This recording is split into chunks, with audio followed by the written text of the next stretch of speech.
I might Just have got to a mute. notification that says you are live now. Yeah. It says You're live. live. I don't know if it's live on. Yeah, it says I might live have on to my end. notification that says you are live now. Yep, it's live now. Now where? Ooh, the chat.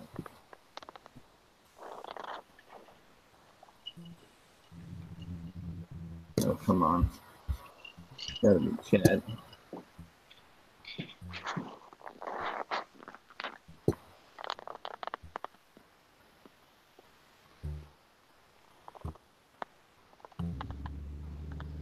Nick Windsor, what's up, buddy? Nick, what's happening?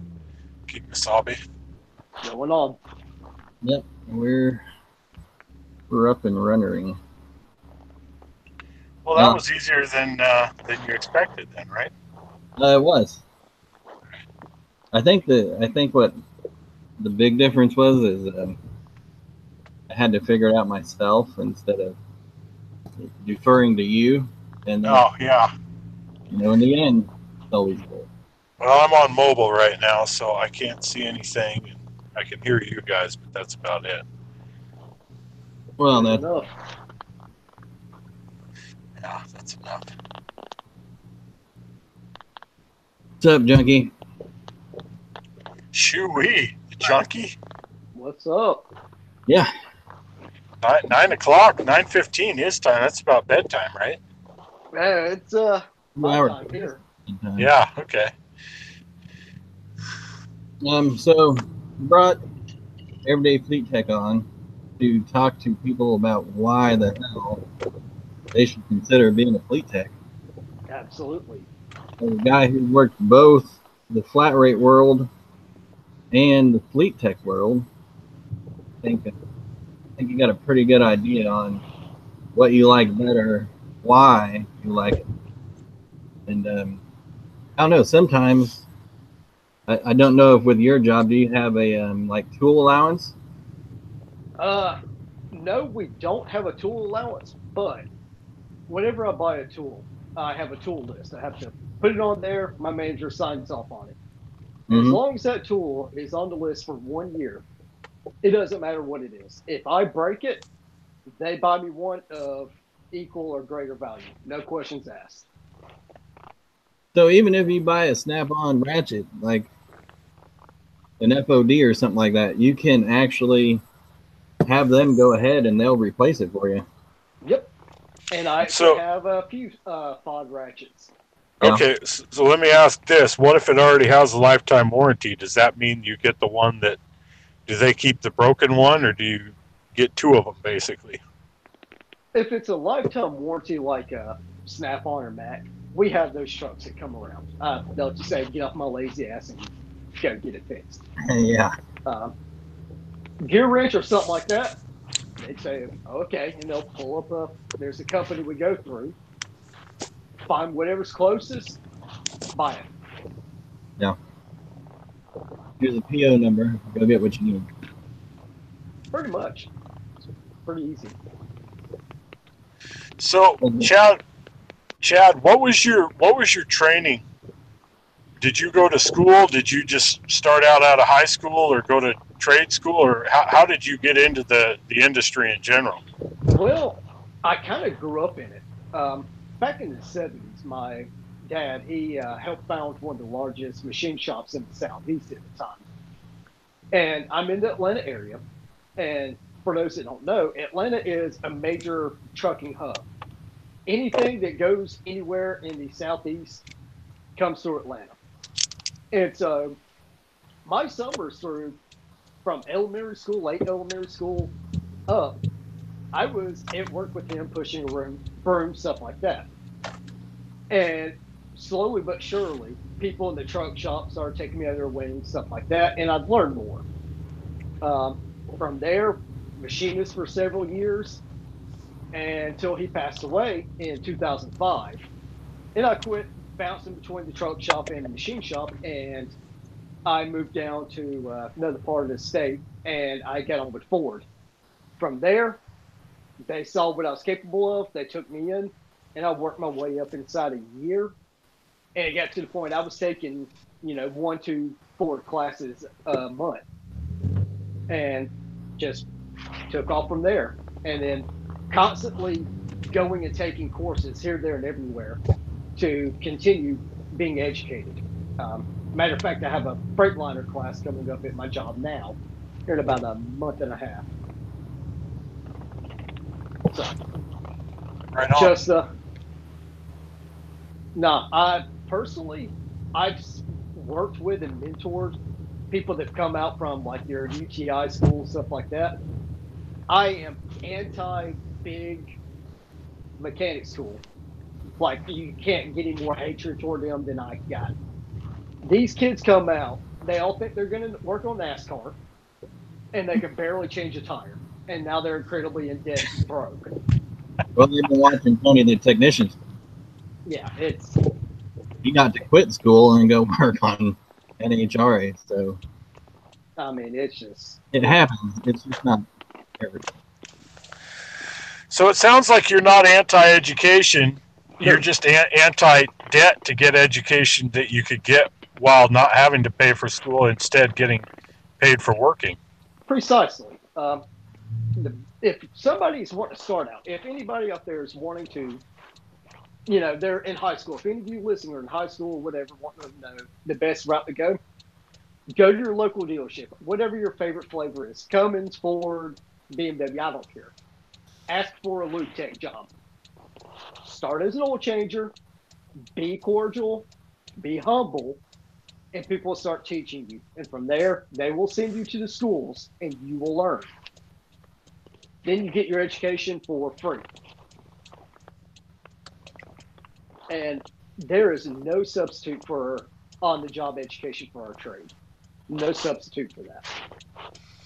See, I see that all the time with other people, where it's like, if you want to keep advancing and keep up to date on things that are going on, you basically have to do the ongoing education. It's not like the education aspect never stops. Well, I mean, if you think about it, when I was really just getting into it, the exhaust fluid and stuff like that, that was a joke. There is an exhaust fluid that is a highly complex system in today's market.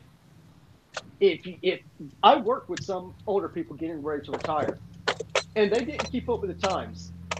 DEF and after treatment emission systems, it just blows their mind away. They can't figure out how it works or why we have it. And you have to keep up with it. Now, guys, Everyday Fleet Tech cannot see the chat. He's only allowed one device at his house. The wife controls all the other ones. Oh, Pretty much. Wife and 2 kids. I'm outnumbered. Yoda Doug said something about he's thinking about getting into fleet. Was talking about maybe doing the school bus. A school bus mechanic? Yeah. Yeah. If you can get on with your local county or whomever, and get on with them being a school bus mechanic, fantastic trade. I actually had some friends that did that for one of our local counties. Mm-hmm. I mean, one downside behind fleets, and I will fully admit this, you do not work normal people hours. You're going to probably work at night, or like with my job, they'll say, oh, you get on, you work first shift. First shift at my job, most places, it's about 3 o'clock in the morning. Because it's a fleet. Those vehicles have to be out there with normal people. We're bastards of the night. But, I mean, it's a love-hate relationship. What are the main differences you see from? It sounds like you were in the flat rate world to some extent before. Oh yes, and now you're in many years. Okay, and now you're in the fleet world. What are the pros and cons of each, and how do they really stack up? If a young person's looking at pursuing one over the other, what are the advantages and disadvantages of each? I was at Ford when the recession hit. At the time, I was their power stroke tech. I was fixing all the contractor stuff. And for those that don't know, a Ford Power Stroke will make you fantastic money. They constantly break. And then I watched work dying and dying. No houses were being built, so less and less income. My wife was getting ready to pop with our first kid, and I got a paycheck that week of $300. I'd been changing oil and doing whatever I could just to make something. We had no business. And it got to where it was a steady thing. You were not making income. And I know a lot of people say, well, you should have prepared more. Well, nobody was prepared for a recession where nobody was buying. So if you go a whole month and you're making next to nothing, that sucks. Whereas now, the industry I'm in, I go in, that fleet's going to move. I work minimum 40 hours a week, and I get paid the exact same. There's no stress of, I had a good week this week, so I need to put this back because I might one day maybe not have a great week and I have to do this. And you're able to sit down, write out a budget. You know what you're making week by week. Everything is set. It's just way more relaxed, way more. Yeah, I'll never go back to a flat rate position. Never. No feast and famine. And the fleet rate or the fleet world, it's pretty much constant all the time, isn't it? I mean, yeah, it's an hourly position, and like I say, I work a minimum of 40 a week.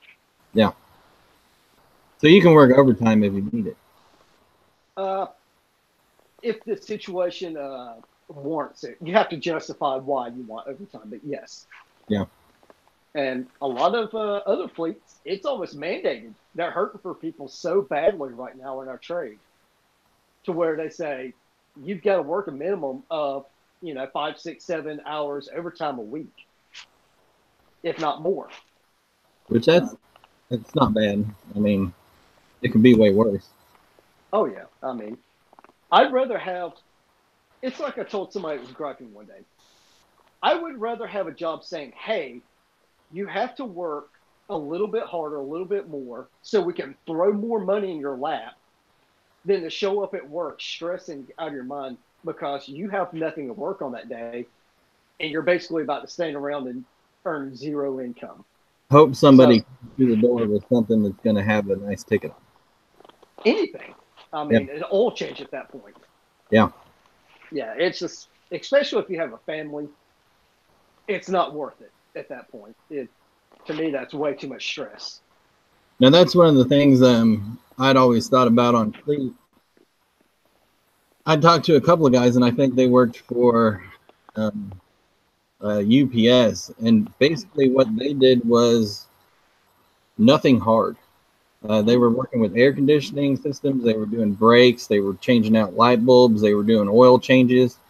Now, you said in yours, you actually tear blocks down, replace engines there with what you do. Yes, where I'm at, I do that, but that is not exactly the norm. I'm the glutton for punishment. Every industry knows that guy. Yeah. I'm the weird guy that likes all the heavy end, obscure problem children. That's what I like. For a lot of people, yeah, it consists of preventative maintenance. Like with my company, I'm with a worldwide logistics company. Most mechanics, they'll go in the morning, clock in, and they'll pull write-ups for the night from the drivers. This tire's low, I've got a light bulb out, etc., like that. And they'll go around, they'll replace light bulbs, things like that, before grabbing a vehicle that's due for preventative maintenance and go from there. Yeah. If it's an engine or something like that, they'll usually bender it out. Yeah. But and I think there is that. That's one of the things too, where logistics companies are one form of fleet, school buses are another. Everybody I've talked to that's worked for a city or a waste management company says if you don't like the taste of maggots, don't do fleet work for, sanitary companies. I can attest for that. I've had to pull some parts off of garbage trucks, and you do constantly have maggots raining on you. It's disgusting. Yeah. I've got a question about variety and Mhm. keeping busy. It sounds like the fleet world is a lot more monotonous or consistent, depending on your viewpoint, than the flat rate world.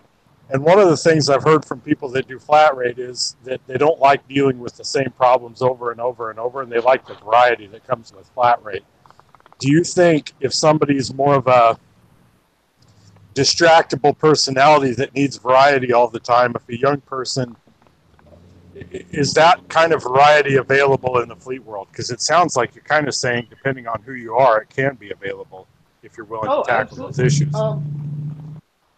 With me, let's say it's the company I'm with. It's worldwide, and it's a logistics company. They do delivery and things like that. Technically, we are an airline.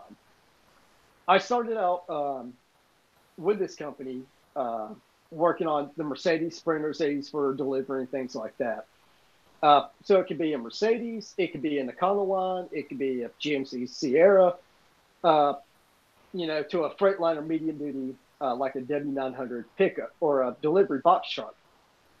From there, they've requested I go over to the tractor trailers. Well, then I'll work on tractor trailers. Now, where I'm at the airport. And so I still have those coming in because they want me to dive where, again, I like the problem children. They'll have me solve the problem for them. But also on the ramp, you'll have tugs, belt loaders, cargo lift, what they call it, the commander series, like Commander 15 loaders, where the platform raises all the cans up to the aircraft and loads them on. Um, so I could work on literally you name the type of equipment. I work on it with the fleet that I'm at. And so, yeah, if you like a variety, fleet is where it's at because you will get anything and everything that comes through the door. Right. There's certain types of fleet where you can work on delivery trucks and semi trailers and hell, even airplanes. But there's also other That's a fleets. different license. Yeah. But if you're into the school bus line or working on just the city, you may just work Sure. on small, medium work trucks or whatever, and But that's here, monotonous. But there is fleet that it's not monotonous and it's changing every day. very close, but I will add an addendum to that. If you're with cities where you're only working on school buses, let's say you're just at a bus barn, that's all you work on. It's kind of like we were talking about off the air. These drivers are universally the same. Rental car rules apply to them. Mm-hmm. That bus don't belong to them. I've had buddies that work at bus barns, and they're telling me about pinions that are just grenaded, where the rear ends went airborne going so fast over speed bumps. They just keep their foot planted into the throttle. Yeah. I mean, it's just the stuff you see. It's if you went to a dealership and said you saw this, they'd call you a liar. But because in the fleet world, they don't care. They'd rather blow up 3 of them a week. Yeah. So it's different, but it's cool. Yeah. They drive it like you stole it. So And they it's do. it sounds like the variety is there as long as you increase your skills to where you're able to tackle that variety. As long as you don't pigeonhole That's the yourself biggie. into being a loop tech. Yeah, that's the biggie. Like with my job, we will not hire you as a lube tech. You don't exist. The minimum we will hire somebody as is what we call a technician. What would be like a good B mechanic, like a solid B. And then we expect them to increase their education. We have partnerships with every piece of equipment we have partnerships with that manufacturer. And so I have access to Mercedes Benz online training as well as I can, they have different, what they call webinars. It's like a conference call where you're watching them through the computer with a Mercedes Benz instructor in Germany. And I can go to some of these classes. Same with Freightliner or JBT, FLC, Ford. I've re-upped just about all my Ford stuff since I let it expire like a dummy years ago. But yeah, we have total access to every bit of OEM uh, training and things like that. So a good fleet will keep you trained. It's up to you to put forward that drive to say, hey, this is coming up. Can I take it? I think some of that, when they talk about fleet might be more monotonous versus flat rate, is, you know, sometimes you get into that flat rate, you're working in a dealership. I think that can be monotonous. The same cars over and over. All it is warranty work. It's just the same shit every day. The independent shops, now that's different. You're getting everything in, you know, Japanese cars, German cars, American cars, whatever. Every day, whatever comes through the door is what you're working on. A dealership would be more like the working at a bus barn, is what I would think. Yeah, pretty much. Now, there is one big key thing, and I know there are people that are diehard, you know, flat rate, and some that are diehard fleet, like myself. Mm-hmm. I know a lot of people that like to battle, like Snap-on versus Matco, whatever. There's one universal thing we can all agree on. The bonus side, where to me, fleet just overrules flat rate anywhere in independent shop or anywhere else. We do not have to talk to, see, or consider customers. Mm-hmm. We don't have to think about any of that. Your crap's broken, bring it into us. Guess what? Said courier, you might say it's your truck. That does not belong to you. Go find a new one. I don't care. I'm going to fix it to my standards as the way the company wants me to. If I need a part, I'll order the part. I don't need to ask permission. I just get it and I fix it. No questions, no issues. Yeah. And that I do not miss about the dealership. You changed my tires, now my transmission's locking up. No, I told you your car's a piece of shit from get-go. I don't know what you want. Yeah. Yeah, it's not going to shift any better with Michelin's on it. So just, yeah. Exactly. And thankfully, where I'm at also, where I was saying we have a partnership with manufacturers, it is a rare occasion that I have to actually go inside of an engine to, you know, replace rod bearings or rebuild from the ground up. With the Mercedes-Benz or the Isuzus, if I just find the motor's bad, I don't tear it down. I order a brand new one, long block from the manufacturer. It comes direct from OEM. Sent to me, I swap it out. Don't have to worry about it ever again. Wow. And that would That's be where, if you're in an independent shop and you can't get the parts, you might be out there in the junkyard looking for the best looking that you can put on a car, and hopefully it works and gets out the door. Absolutely. Hey, it's taking up time. You're losing money. But exactly. Fleet, if you're getting shit from OEM and it comes whenever and it doesn't matter, yeah, that's definitely a bonus. Exactly. And where I was saying we have OEM training, technically with all these different assets we have, we are a dealer. I have a dealer number. So if I need to look up something for a Mercedes delivery vehicle, I log in through, they actually have the Mercedes laptop, log in through there, put in my password, VIN number, and I look up part numbers and I order through our system. And I can just get it standard overnighted from Mercedes. Yeah. That's awesome. Yeah, that helps a lot. Matter of fact, I had a Isuzu NPR the other day where somebody goofed and they broke a oil line, high pressure oil line on the side of the block. No one in the United States, not one other dealer had one. Okay, no problem. So we're a logistics company. Have it overnighted from Japan to me. Wow. Simple as that. Nice. Yeah. Very, very nice. It reduces a lot of stress and a lot of headaches. Yeah.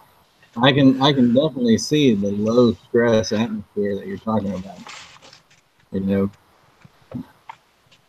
I mean, don't get me wrong, it's not all sunshine all the time, but I've yet to find a job that was perfect. Right. You gotta outweigh your pros versus your cons, and figure out what's right for you. And that's one of the reasons that I wanted to have you on and talk a little bit about the flat rate or the fleet mechanic aspect of it, because I don't know really, but there are a lot of guys thinking about it. I think it ends up kind of like you. You struggle in the flat rate world because of somebody else's shit. And hey, here's a job. It's going to pay me. You go over to it and you start working it, and you're like, hey, this is far better than I ever thought it ever could have been. Oh, absolutely. It's just, it can be stressful whenever we have to keep it without a service, of course. We're only allowed a certain percent all of our fleet down. I get it. But unfortunately, Mercedes is about the biggest turd of a delivery vehicle you can imagine. They break a lot. Yeah. And so having management come down on you for that sucks sometimes. But I mean, hey, it's part of it. It sounds like, if I was to make an analogy or draw a comparison, it sounds like in the construction world, you got remodeling, you got residential construction, you got commercial construction. It sounds like flat rate or I'm sorry, fleet work is more like commercial construction, and you're getting paid well and you're getting paid consistently, and you don't have to deal with the economic downturns the same way as you do with the other two some of the time. Exactly. I mean, it's like I put it to somebody before. We're a delivery company. It's a major logistics delivery company. The economy could collapse like it did several years ago tomorrow. There's going to be a lot of people struggling. There's going to be a lot of people like I was dying pretty much, financially at the independent shops or flat rate system. People must still get their crap. My job is still going to be the exact same. I'm going to work the same amount. I'm going to make the same amount of money. And that's that. You don't have to worry about layoffs. Nope. My job with the company that I'm at, and that's one thing I love. And I was told this when I first got on. I thought they were joking, but I'm finding it more and more true. If you lose your job at FET or my company, I almost said, if you lose your job with my company, you did something really stupid. You stole or just, I don't know, found your nearest manager and cussed them out. Or you quit. If you don't do something absolutely stupid or quit, you will never, ever lose your job where I'm at. And that's a huge thing. Yeah, it's worth a tremendous amount. I'll put it this way. Funny story. There was a guy that he was a know-it-all, and he was going to show some people, and he was doing overheads on a couple of semi-trucks.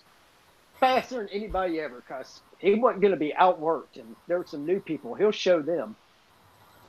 He did not do the overhead right on a Detroit. It was back when we had 60 series.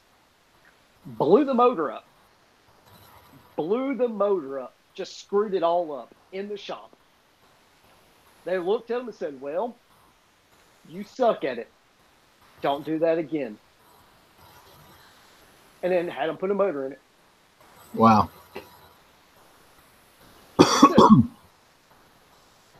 Now there's a question here in the chat. Since you're fleet, what do you think about Flat Rate Master? He actually, I'm not 100% aware, but I've got a good idea from what he said. I believe his shop's probably within 35 minutes from my house. Yeah. No, he's one of the few YouTube channels that I watch. Yeah. He's happy with it. Be happy. That's the thing. You find guys who love flat rate, and he's one of the guys that is excellent at flat rate. I mean, he's killing it. Oh yeah. And there's guys like you in the fleet world who are killing it in the fleet world. So yeah, there's not a one for all. Right. He absolutely would not go over to the hourly. I absolutely would not go back to a fleet or the flat rate. That's fine. Um, I'm not one of those that are, beating the drum. Oh, you've got to get rid of the whole flat rate system. It's made to screw you over. No, that's said by people that suck at their job.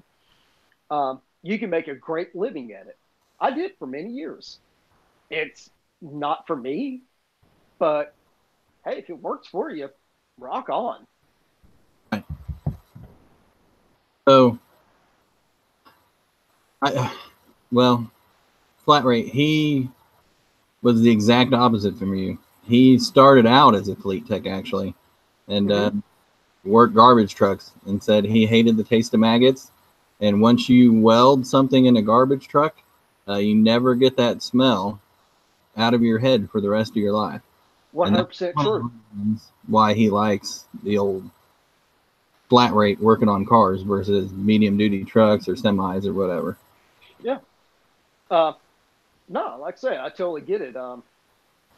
And from the few social interactions he and I've had, we've exchanged emails a couple of times. Hey, seems like a nice guy. I like his channel because he is. I'm trying to think of a good analogy. He's basically my opposite. He's the me if I were still in the flat rate world. He's constantly seeking out to get more knowledge. He's the shop foreman, I believe. Yeah. I'm basically shop foreman where I'm at. And we both like the really weird, obscure issues. So. Yeah, and it's not the same necessarily diagnosing automotive versus diesel, but at the same time, diesel's getting into that. A lot more electronics going into them. Oh, yeah. Here in probably 10 to 20 years, it's going to be one of the first automated driving. I mean, that's where all your automated cars are going to be. They're going to be diesel trucks. And they're going to be going from distribution center to distribution center. You might see some of that shit at the airport actually go out to a plane, they load it up, and then it takes it back over to distribution center or whatever, back and forth. That one I don't see happening. But I will tell you, airports are going electric, not diesel. Yeah. We're going away from diesel. They won't get anywhere near a plane because of FAA regulations. If anything remotely taps an aircraft, it's down. Yeah. That's a little more money than you care to fathom. As far as the technology in modern diesels, we're not getting to the point automotive is. No, we are there and actually then some now. Like the Mercedes-Benz Sprinters with, for example, they have the 3-liter, the 906 is what they call them. There are just as many modules running on a CAN bus network in it than gasoline, passenger cars, and actually some more. You have every module the same, but now you also have glow plug modules and things like that as well. And so they are a very complex system.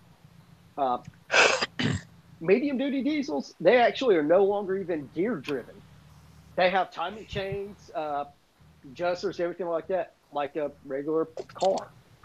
The new 4-cylinder Duramax, we call it the Baby D-Max. It's coming in the like the Chevy Colorado and some of the vans we have now.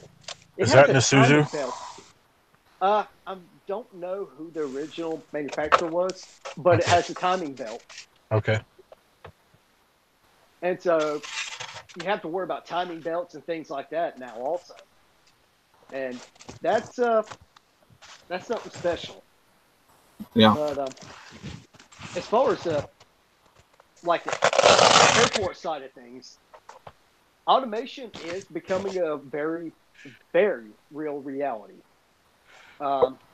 We are transitioning more and more into electric because airports create a lot of emissions, and the government does not like that at all. It's going to the electric side, but inside of warehouses away from aircraft, yes, automation is a very real thing. I'm seeing it now, and I'm seeing it more. There's a lot to keep up with. Because then you start getting into sonar technology with that.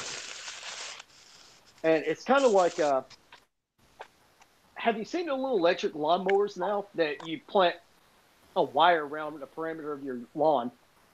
Program it at a certain time, it'll dart out, and it'll cut your grass, pull back up on the loading dock, and charge itself. Like a Roomba.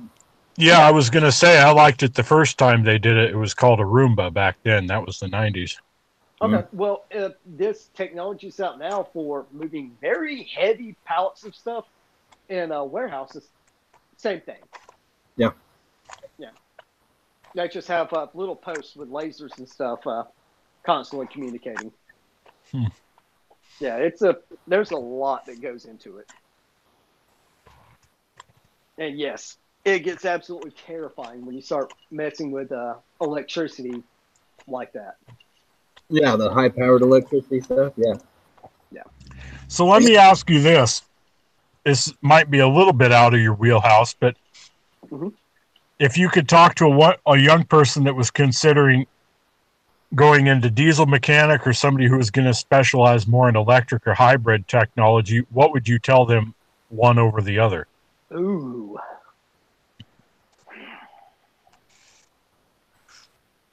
If you want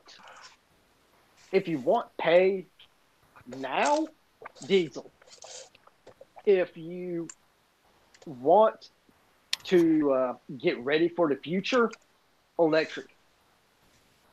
Okay. I wouldn't even consider hybrid. Hybrid, to me, it's a dead thing. You think it's going all electric?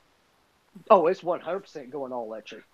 I mean, if you really think about it, how many car companies that are out now are introducing the latest hybrid? They're not.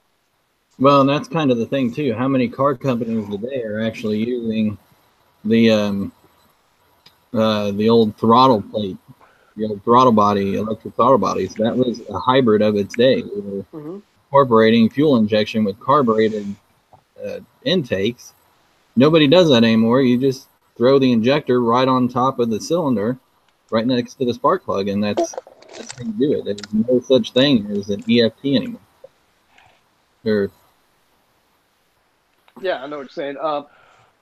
I mean, technology, we are in the golden age of vehicles right now. We're going through basically what computers went through in the 90s. I'm not sure exactly how old y'all are, but I remember getting my AOL disc in the mail and thinking it was just the greatest thing ever. Oh, yeah. Windows 95, when it came out, oh my God, it's so fast. Yeah.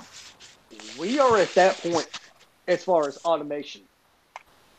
In the next 10 to 15 years, I think technology is going to advance so rapidly, everything we're talking about now is going to be irrelevant. Yeah. If you guys are just tuning in, we're live streaming now with Elon Musk.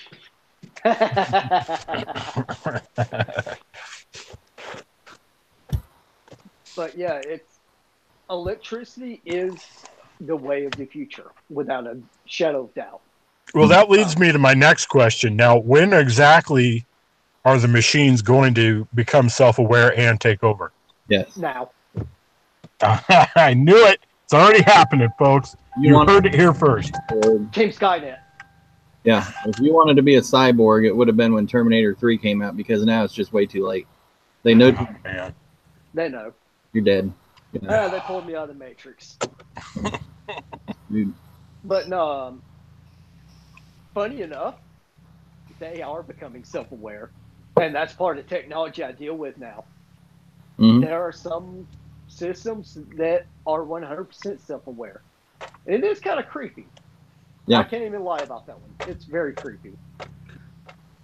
For example, I'm trying to think without giving away too much. There are some systems that we deal with right now that move, that see their way around because of one of the major maps companies. One of those used for navigation.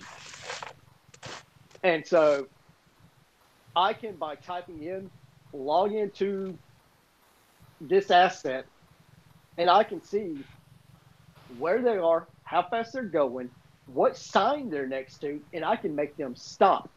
And that vehicle will tell me, is it safe or not to stop, and why they do not want to stop, Wow. without a driver ever getting involved. They're just running off of their senses and their logic programming, and they're telling you, nah, not right now. Wait, here in a Pretty couple, much. it'll be a lot better time for me to. Yeah, it's Right. stuff is getting incredibly more complex. And that's another thing too. If you are a bit of a nerd and you like electrical stuff and you like to see things progress, man, fleet is the way to go, because with a large company, they don't sit on the sideline saying, well, I'm going to keep running the same beater for all these years. About every 4 years, you get everything brand new from the manufacturer, and you get all the latest cool toys. Yep. That's a biggie right there. There's some stuff that I still can't wrap my brain around it. So I have to act like an idiot and go to their little classes and try to make my way through that. And yes, I'm one of those that absolutely sucks at tests. So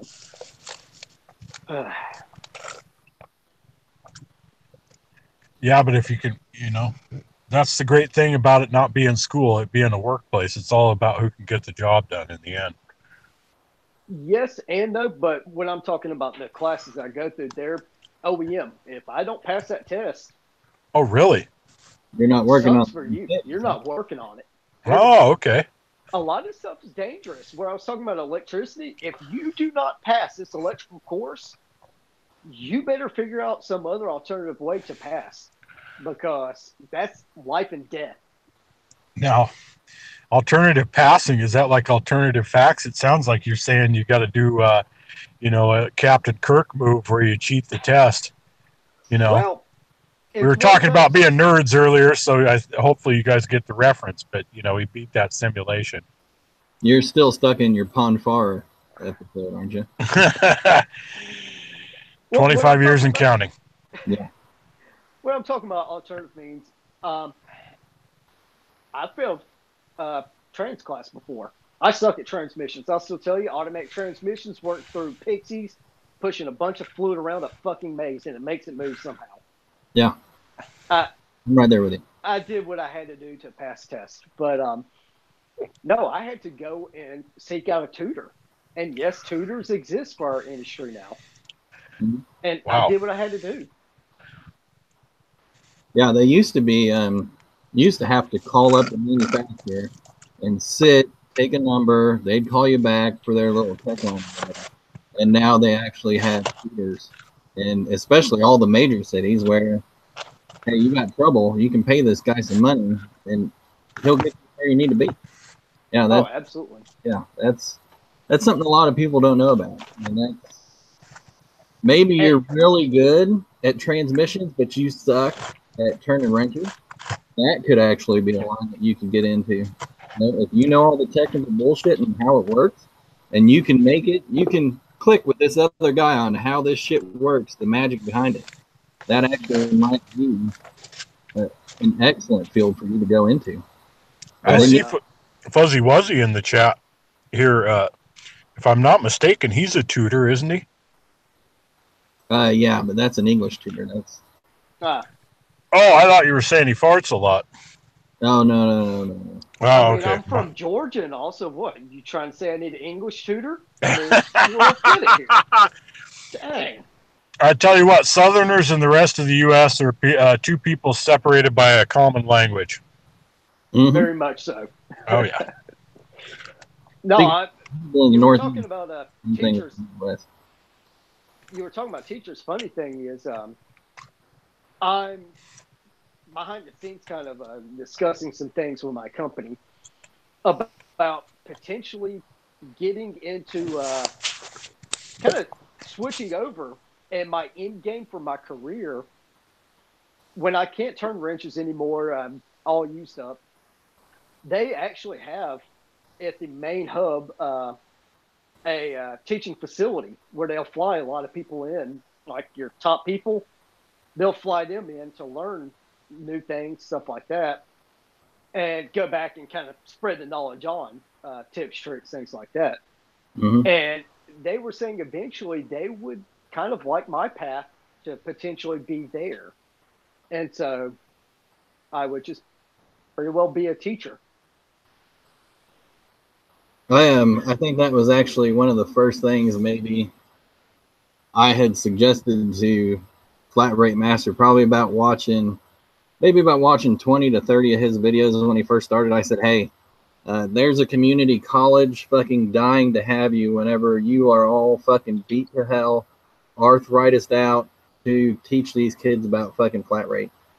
Yep. That's what the old guys have to do. They got to get in there and, teach everybody what the hell's actually going on in the world. And that's one thing I think a lot of older, not even older, when you just can't handle the shit anymore, you ought to teach, because you're going to help so many different people. Absolutely agree. My in game, my retirement plan is I'm going to be a teacher part-time and Santa Claus the rest of the time. Yeah. I'll be gray by then. Yeah. Hopefully. Well, I mean, I already got the baldness going and graying out pretty good. Yeah, it's starting to come out. So I had to get rid of my beard. It was just getting too gray. I didn't like it. It was looking like 40 years older.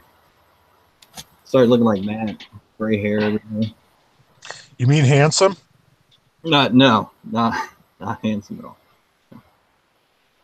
Just gray. Yeah, I mean, there, and that's another thing, kind of backtracking, where we were talking about teaching. That's another plus that people need to think about when considering whether they want to go to a fleet or independent shop, whatever. With a major company, you have stages of growth. And so once you get old, used up, whatever, you don't have to sit around going, God, it's killing me to make a paycheck this week. You can say, all right, it's getting time for that needs to go away. Do they have somewhere else in the company that I can go to? So, I don't have to necessarily retire. I'm not ready to retire, but can I teach? Can I become a manager? Can I become this? And you can transfer to that position and get taught whatever you need to learn there. And so you're not kind of pushed out the door saying you're old and decrepit and you can't keep up anymore. Yeah. To me, that seems like kind of the story of working for a mid-size or larger company, that down the road you have more career options while staying with the same company, right? Absolutely. You have a lot of options by staying with the same company.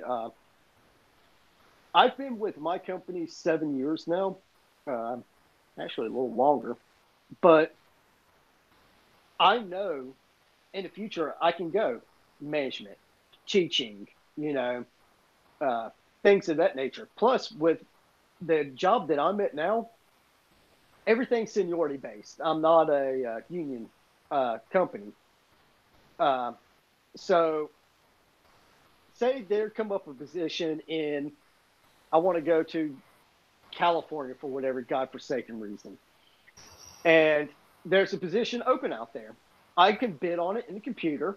If I win it, hey, guess what? I can transfer out tomorrow and have a job waiting on me, doing the same thing I'm doing now. And so you have flexibility. You can move around. And the same with a management position. If I choose to leave what I'm doing now to become a manager, and there's a manager position somewhere, some other state that I want to go to, put in for it. If I get it by my employee number, my seniority, it's mine. I go out there and I be a manager. And we were talking about that earlier, about how sometimes you get into that management part of your company and some of those managers have never turned a wrench before at all. So actually you going into one of those positions would definitely help your company out, actually. That's kind of some of the many conversations we're having at my job. Basically trying to figure out what I want to do versus where they can utilize me the best. You Right. know? It's one of those, I fully admit it, it's a downfall. I'm a workaholic. Um, I love what I do, but I like helping more and I like to help other people grow. And so some days me turning wrenches really benefits the company. And then other days I teach people and that benefits them even more. Like we were talking off camera, this next week I'm going to be away from my family living in a hotel room, fixing issues that other people can't figure out. And I'm going to be teaching these other people what I'm doing, why I'm doing it, as well as some other aspects of the company. And so that helps them out a tremendous amount. What I'm going to go ahead and open this up to the chat. You guys in the chat, if you have any questions about being a fleet technician, what all it entails. That's actually one thing. Tool-wise, now you're working with diesel, so there's specialty diesel tools you got to buy, right?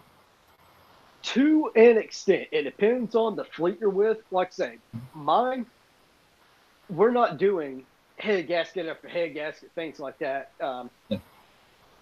At that point, we're getting a whole new engine or a vehicle so old we're retiring it out because we got a new one coming in anyway. Yeah.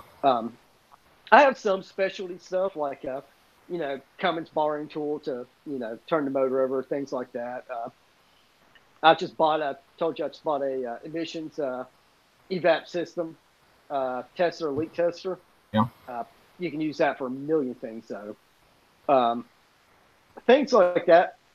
But as far as tool X, Y, Z to pin this timing thing, whatever, just all that the company typically pays for if you're in the fleet world. We have a tool room, and I own 0 3/4 inch tools. It's part of my company's policy. I go up to 1/2 inch. Anything after that, they supply it. 1/2 inch drive, that is. That's awesome. Technically, I'm not even supposed to have my own torque wrenches at work. Wow. Because they have to be calibrated once a year by their company, paper log and everything like that kept up. Technically, I'm not supposed to have mine, Right. but I do. Yeah, it's as far as tools, SAE is still alive and well, despite what a lot of people think. It's very alive and well. So definitely have SAE tools and metric tools. If you're going to be on the industrial side, SAE is huge still. Yeah. There's some pieces of equipment that I work on. It could be SAE on this bolt, but 3 bolts over is metric. You're just kind of like, why? It's the 1990s all over again in the automotive world. 100%. I don't know. Have you ever worked on like an early 90s Camaro? Basically. Yeah. You're just looking at going, why? Yeah. Because it can. It's easier for them. They've got 1,000 blocks sitting around and they don't want to change their way they're doing them, and they got to retool. And you know what? These guys have metric and standard. Because Snap-on has promos. You buy the metric set, you get the standard. They'll be fine. We'll just keep on making these blocks the same way we have for 40 years. Now, funny thing, in the aircraft industry, because aircraft maintenance is just a couple doors down from me. I have some great friends that are aircraft mechanics. In the aircraft industry, they are the metric versus the SAE. Oh, it's that war all over again from the early 90s. Yeah. Boeing and all your major American aircraft manufacturers, die hard 100% without a shadow of a doubt, it's going to be SAE. Airbus, which is made in Europe, that's metric. Yep. And so they're going through that pissing war right now. Who's better? Yeah. Yeah, I knew they would be. Oh, it's fantastic. Especially when Airbus started coming out, I think it was fucking 800 series or whatever the hell they had, the big one that was starting to take off. The A380. Now that son of a bitch is all metal. It's got to be metal. Yeah, the Boeing for A380, life. they're killing it. Mhm. Boeing for 100%. life. If it's not Boeing, it's not going. Yep. Yep, except for the Boeing 737-8 Max. They kind of get a black eye with that. 2 crashes here recently. Operator error. I'm leaning that way, yes. Yeah.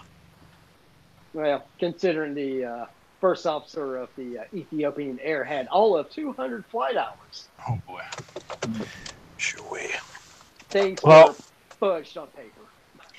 now I know you don't want to get into the tool wars too much, but what if you could name the top tool brand that you deal with that Mac. makes things easier for you in your daily life? What would it be and why? Tool brand Mac, 100%. Mac. Okay. Yep. Why? Because he is the most reliable tool vendor I've ever had. I mean, So it all here's the comes thing. down to the customer service then. Yeah, I mean, here's the thing. I've got Snap-on, Mac, Matco, Craftsman, you name it. I've got it. I'm not a fanboy. Those that sit around and they want to fanboy out are usually those, hate to say it, inexperienced. Yep. The tool, it's going to work. I don't care. You're paying the extra for customer service. My dealer, he answers his phone every time I call. He's always pleasant on the truck, and he treats me very well. Snap-on, they screwed me over several times. I had horrible experiences with them, and we now don't even have one that comes around to our shop. He quit. Mhm. So, yeah, Matt, just out of convenience. That's what it comes down to every shop. You have guys who love Matco, and that's just because their Matco dealer has a stock truck, and he's there every fucking week, and he never gives them no shit. It's the same reason why guys like Snap-on, same reason why guys like Mac. And there's even some good Cornwell dealers out there. I mean, Absolutely. That totally suck and step all over other people in their own field. But what I'm finding, and I don't know if you're seeing this like I am, it used to be like that. It's everybody, whoever was best at their shop, that's who they went with. What I've come to find is a lot of people now, they're arguing the point for whoever they think's best, and they're only arguing it because they heard someone else argue the point. Yeah. They are green. They don't know what they're talking about. And like we briefly discussed before, I've come to find a lot of YouTube channels, they are fluffing their career a lot. And they're, oh, this brand's the only brand for me. And I know what I'm doing, trust me, but they're buying screwdriver sets from Snap-on. This is the greatest screwdriver ever. What? Mm-hmm. You've been doing this forever. You don't have a screwdriver set. What the hell? You know? And how now, I say that, how can this new Instinct handle be so much better than the hard plastic handle, and how can it improve your work every day?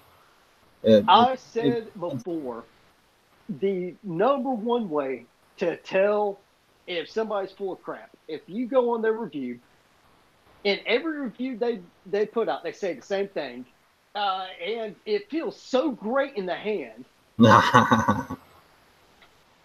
If I'm seeing back-to-back reviews, you're telling me how great this tool feels in your hands. You, sir, are full of crap. That's awesome. It's a screwdriver. That's awesome, because in the description there's a secret link to a brand new video I have where I say, yes, this does fit in the hand. Good. I mean, I've had this forever. That's was a Matco that I picked up at the dealerships. Wit, yeah. And yeah, Wits. We can go even further back. Here's an old Craftsman hard handle flat tip. I used that forever ago. I mean, I have my screwdrivers. Do I have Snap-on ones? Yes. Why do I have it? Because when I bought my box, the tool dealer threw it in my box. So I told him I'd refuse to pay that for a set of screwdrivers. Mine worked just fine. Yeah.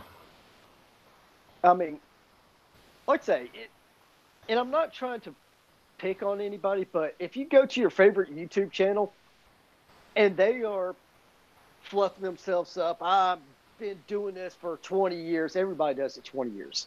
Mm-hmm. And I'm getting rid of this Pittsburgh stuff that's still shiny, and I'm buying this brand new set of Snap-on sockets. No, you have not done this 20 years. Stop lying.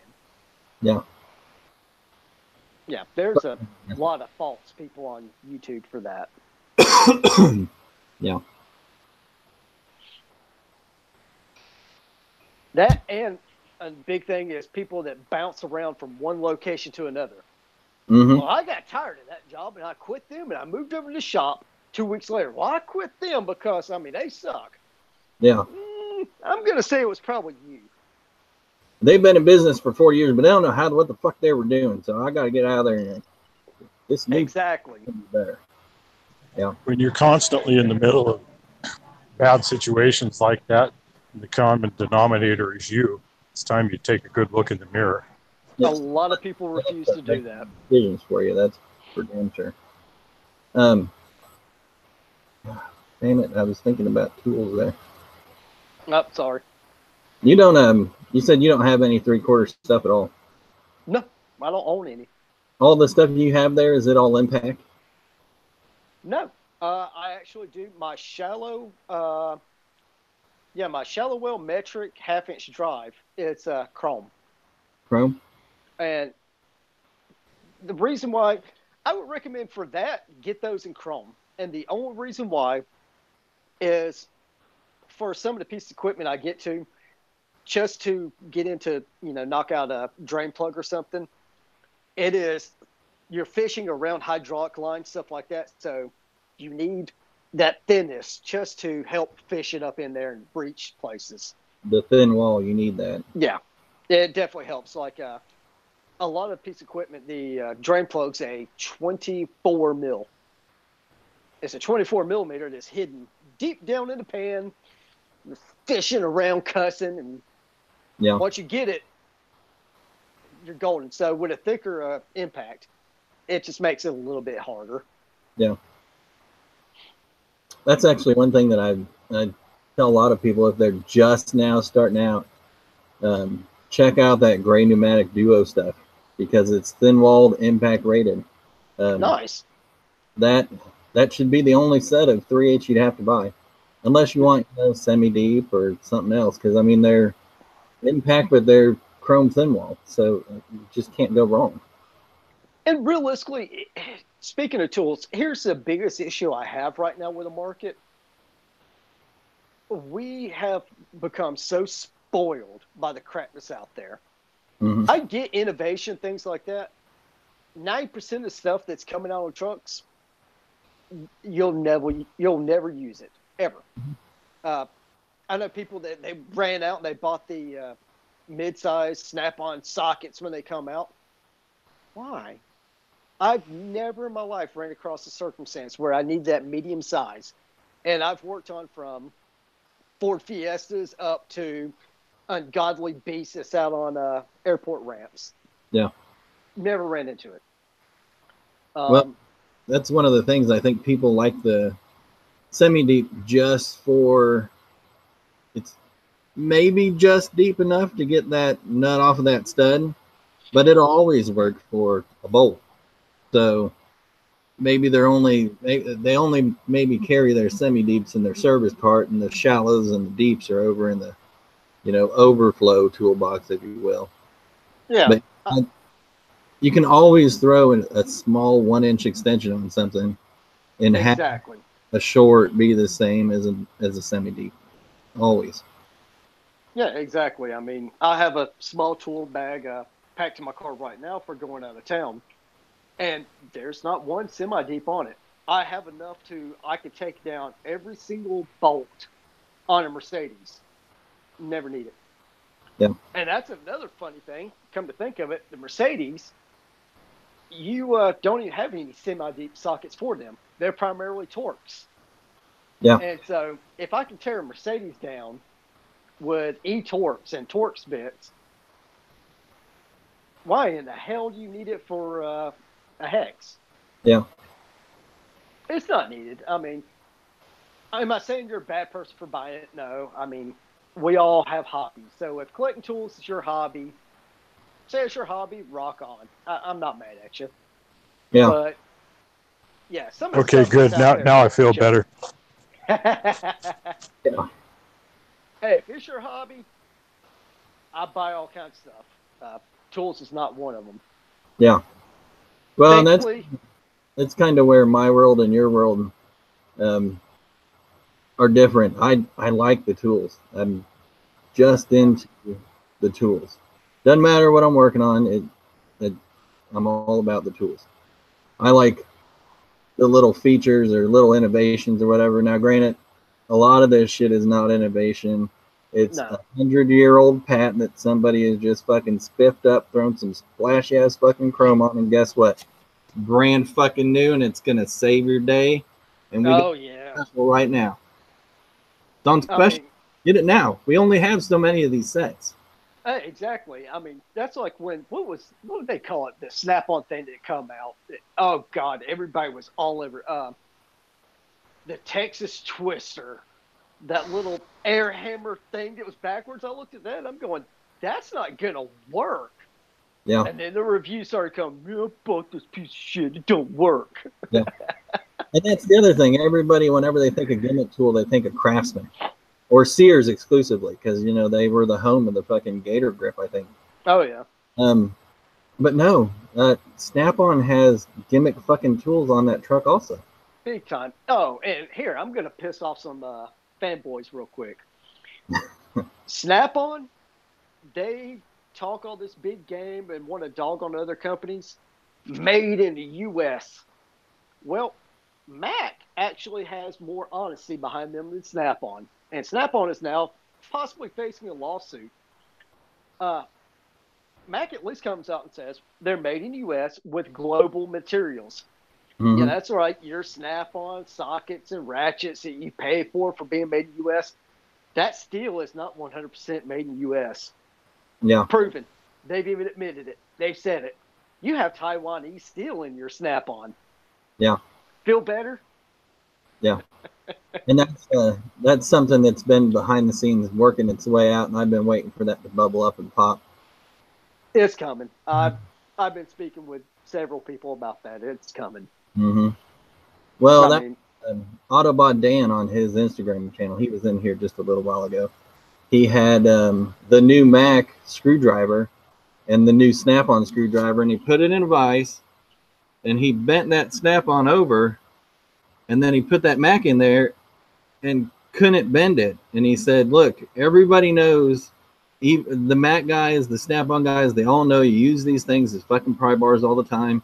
So Mac went ahead, remade their screwdrivers to where you can actually use them as a pry bar from time to time and get away with it. sure. Just placing your damn screwdrivers all the time, using them as pry bars. Here's some fucking real good steel. We did it just for these screwdrivers, so you'd stop fucking bending them. Yep. Now, that is actually something that I'm all for. It doesn't matter Exactly. Yes, hey, you saw the way the guys are using them, and you're going to build them to the way they use them. That's the way it should be.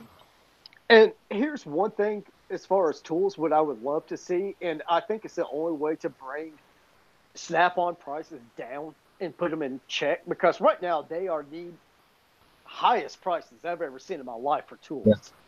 Mm-hmm. I would like to see more like what my dad did for me. I still have some of his stuff. Matter of fact, most of my sockets in the drawer here was his.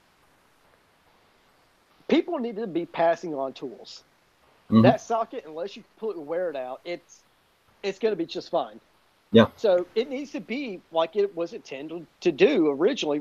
It needs to be a multi-generational thing. If you have someone to pass on the tools to, do it, because tool companies are getting incredibly rich for these stupid kids wanting to be a lube tech, and they sell them all these tools they'll never use in their life, and just pretty well bankrupt them for it. Mm-hmm. And to me, that's absurd, and it should stop. Yeah. It should be the other way around. Yep. Mechanics, technicians, they shouldn't be fanboys of tool companies. Tool companies should be fanboys of technicians and mechanics. It used to be that way back in the day. Yeah. Somewhere along the line, though, people just, I've got to have the latest, greatest Snap-on thing because they painted it different color. I've never understood that. Yeah. Oh, I've got to trade my perfectly good screwdriver set in that I bought a month ago because they got green now. Yeah. Yeah. Why? Well, what color my handles are? Black. They're dingy. And they were originally red. Yeah. Yeah. Now they're black. I mean, there's no that's what it is. I mean, the Matco, that was orange. Mm-hmm. Bright orange. High vis. Now it's just, I hope I can find it. It's dinge, the color of dinge. Yeah. There's just a lot that's going on in the tool. Sounds to me like you need to watch Tony the Technician's video on how to clean your tools. Does it involve carburetor cleaner? I'm not sure. Carburetor clean or brake clean. If I don't do it, I don't care. There you go. No, I mean, I'll wipe my stuff down, but people are just out of their minds now, babying tools, and, well, I can't do that. That might scratch it. Mm-hmm. So, scratch the hell out of it. So let me ask you this, kind of a technical question. Should Bob start taking his tools out of the package, or should he leave them in the packaging? Leave them all in the package. Okay. All right, Bob. Bob, if you're watching. Leave everything in the package because if you take them out, they might get scratched or dust on it. Well, I've had that problem. I had a problem with one of the channel locks I bought where I tried to fit it on a fastener, and I thought I bought the wrong size, and somebody saw me doing it, and they said, no, you got to take the thing out of the package first. That's where you're messing up. Okay. All right. That's going to be an excellent toolbox tour. Yeah. No. Hell of a week. Right At after. least you'll have an awesome toolbox tour with everything being full, so laid out in the package. Oh, yeah. I mean, I've been carnauba waxing those things for the last 15 months. That's why people have asked me, when's your toolbox tour coming? Well, I'm still working on polishing up the wrench drawer. I mean, hey, you don't need a injected molded case if you leave it in the package. Yeah. Oh, man. Never open them up. You don't have to worry about them getting dusty. Yep. You can't make a fool of yourself at work and break something if you don't have a wrench to turn it. Yeah, that's right. Yeah. All right. Well, I think we're going to go ahead and end this. This actually went a little long. I think we're just over an hour or so. All right. But yeah, it was fun talking to you. Yeah, anytime. I hope Thanks, Chad. Over to your channel. I know you're starting to work out a time frame on getting some stuff up and running. Yeah. That kind of stuff. Yeah, while I'm away, I'm going to be filming a little bit in the hotel room and letting people know the not so everyday part of everyday fleet tech and what it takes to do what I do. But yeah, anytime you want me on, love to be on. No problem. We'll definitely do this again because sounds good. I'm hoping we're going to get some more questions here before too long. Yep. And I think it's always good to compare different types of work. Small engine, fleet stuff, diesel stuff, gas stuff, the hybrid electric stuff. I mean, it's all going different directions. It's all going to end up electric, but it's all going different directions right now. Oh, absolutely. Money. I mean, I didn't catch any of that. Oh, can you hear me? Yeah, there you go. We might fight amongst each other sometime, but when the machines come self-aware, it's going to be all together against the machines. We all need. I think the machines have already taken you over. Yeah, they have. Oh, man. But yeah, I mean, it's funny to see how far we've come in such a little time. If you think about it, in the early 90s, and I still have some equipment at our location that's from about the 95 mark. They have a single barrel carburetor on the Ford 49 straight six. Mhm. Whereas it's under 30 years later, I have equipment at work that is self-learning and electric. That's a huge advancement in a fairly short period of time. Yeah. So Very, very short period of time. it's only going to get better. Yeah. Or worse, you know, depend on your take on that. Some guys Yeah, don't want electronic diagnosis. yeah. There's going to be a lot of electronics. It'd separate the men from the boys here for too long. It already is. Yeah. All right. Well, we're going to cut this loose here, but Work. you know, check out the links down in the description. Got channel links up there for Everyday Fleet Tech. Appreciate There's it. new video I have up. I don't have all the turds polished off of it yet as far as cards and shit like that. So there's no ads on it, none of that kind of shit. Go click it now before it goes live tomorrow. And we'll catch you next time. Bye-bye. See you guys later.